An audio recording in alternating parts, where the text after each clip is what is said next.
was July last year when my house was hit with a major power outage, leaving me without electricity for several days. As someone who works from home, this was a massive inconvenience.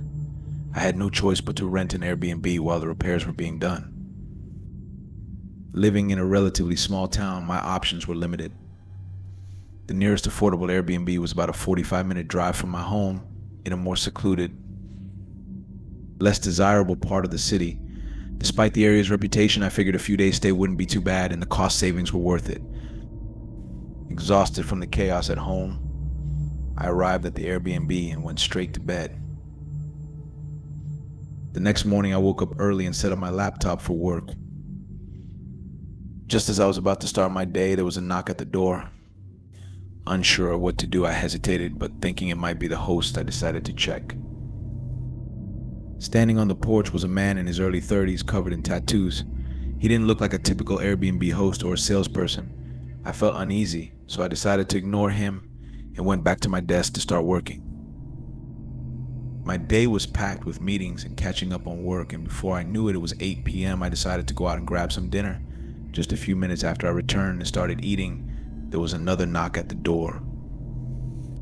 It was the same tattooed man from earlier. This time I was more bothered and concerned. Again, I ignored him and went back to finish my meal. Around 1 a.m., despite my fatigue, I decided to work for another hour. I put on my headphones and immersed myself in my tasks. When I finally finished, I realized how dark it had gotten. My laptop had been the only light in the room.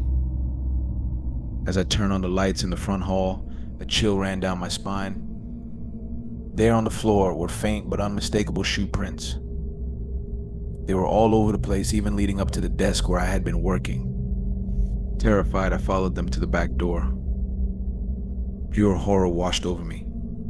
Moments later, I heard slow, careful footsteps coming down the stairs. I turned to see the tattooed man from earlier peering into the hallway. He looked surprised to see me, but quickly transitioned to a look of rage. His face was a mask of anger and irritation.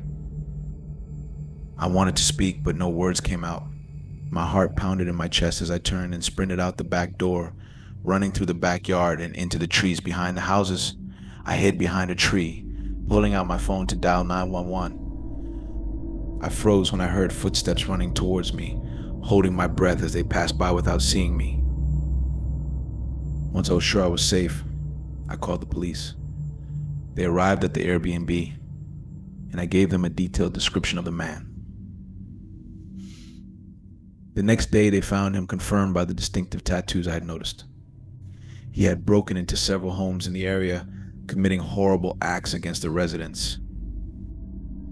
I don't know what his plans were for me or why he left me alone at first, but I'm relieved knowing he can't harm anyone else now. My brief stay at that Airbnb turned into a nightmare I'll never forget.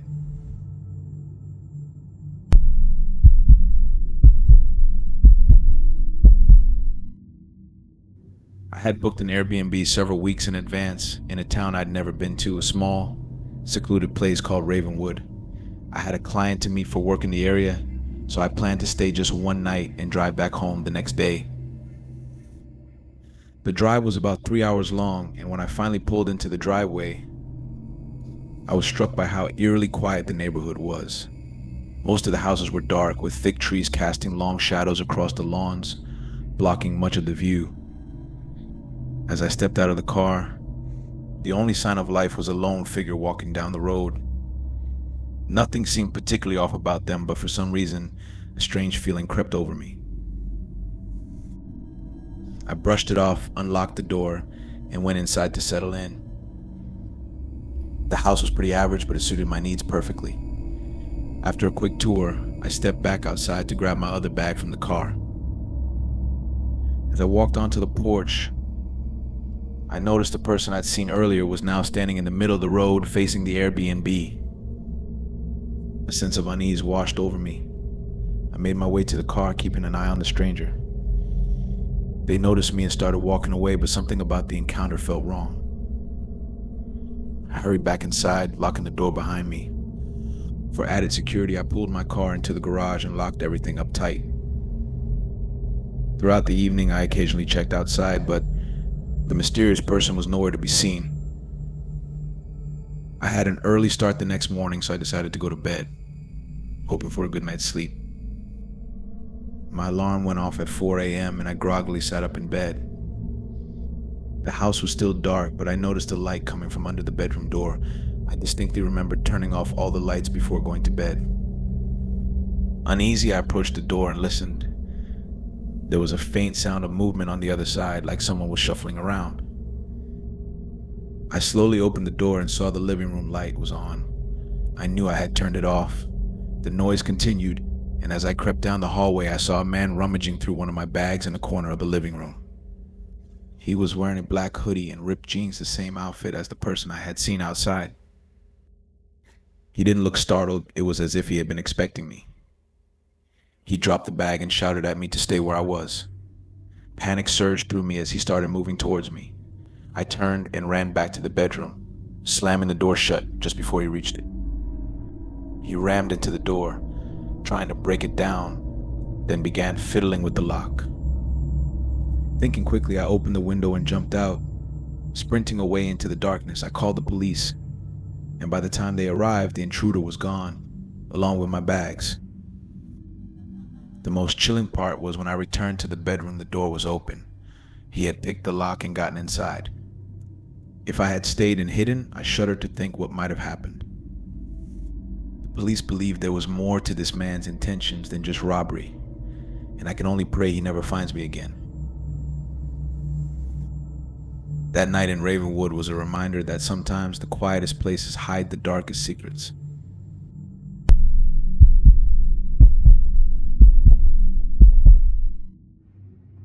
I was on a road trip from Portland to Chicago.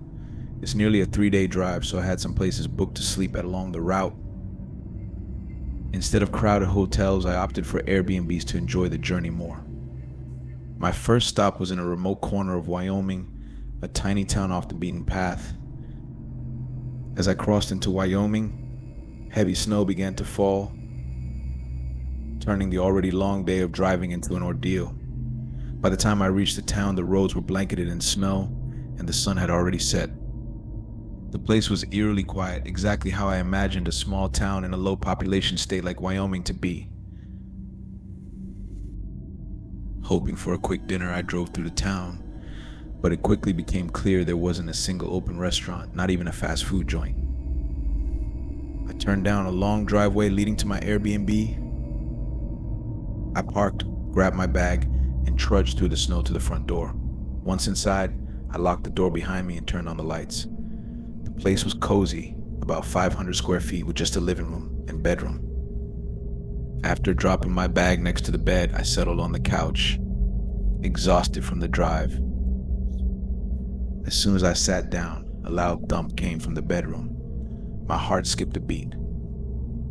I glanced back at the doorway, trying to rationalize the noise. Gathering my courage, I walked to the bedroom and turned on the light. Everything seemed normal.